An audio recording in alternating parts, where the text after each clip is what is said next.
I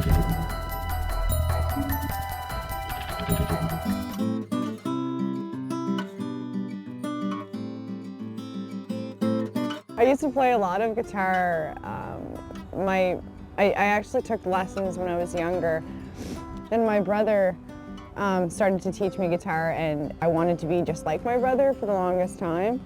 So I got into it, and then once I started using, I just totally lost ambition for everything, really, right? We had no choice but to spend the time away from each other that we were away from each other to work on our own recovery. But we've always remained friends throughout that time. It's just, now we just have an opportunity to physically be near each other, right? And Christy's moving, so she came to Vancouver to see me before she went. I love BC, but you know, being 3,000 miles away is just too far. Nervous, extremely nervous to go back to Windsor, but I'm lucky I have a lot of support there and a lot of caution put in place. So. Well, now that I've come to Vancouver, I finally feel like I found somewhere that I can somewhat settle, opposed to moving around all over the place. So I guess I was kind of waiting before to see where I was going to end up. I want to go back to school, still finishing my nursing. I want to actually specialize in youth in recovery, because I think if you can get them younger, you know, they have a better chance.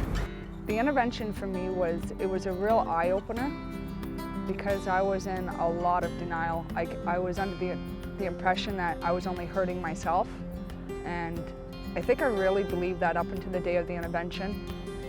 I know for myself, when my mom read my youngest son's letter, that's what finally hit me, and I realized just how many other people were being affected by my choices. To watch my intervention is still hard to look at. I mean, there's parts of it I can laugh about now that I couldn't laugh about before, but it's really difficult to see yourself so sick and to know that, that I was in that much denial, and I just couldn't see all those things that everybody could clearly see around me. But intervention, I really think that if intervention hadn't intervened, that I don't think I would have lived much longer. So I knew that I was sick. I knew that I didn't want to continue to keep doing what I was doing. But I don't think that I don't think I would have done it had it not been for intervention. I would have just kept trying to do it my way, and I think that would have just been ultimately unsuccessful. I have hope today that I didn't have before. I have a choice today, right? I really felt like I didn't have a decision in my using and my drinking. I felt like I had to do it to survive, physically survive. I have my family back in my life. I have my niece, who's almost now a year old, who has her aunt, who doesn't have to know who that person was before. My health today is doing really good. My liver is about 35% healed. It should get up to about 60 to 70%. It's going to take time, but I've got my color back, and I got some weight gain back on. My stomach's not bleeding anymore, so health-wise I'm doing great. I feel great. I feel great today. I have my moments, you know, like everybody else, and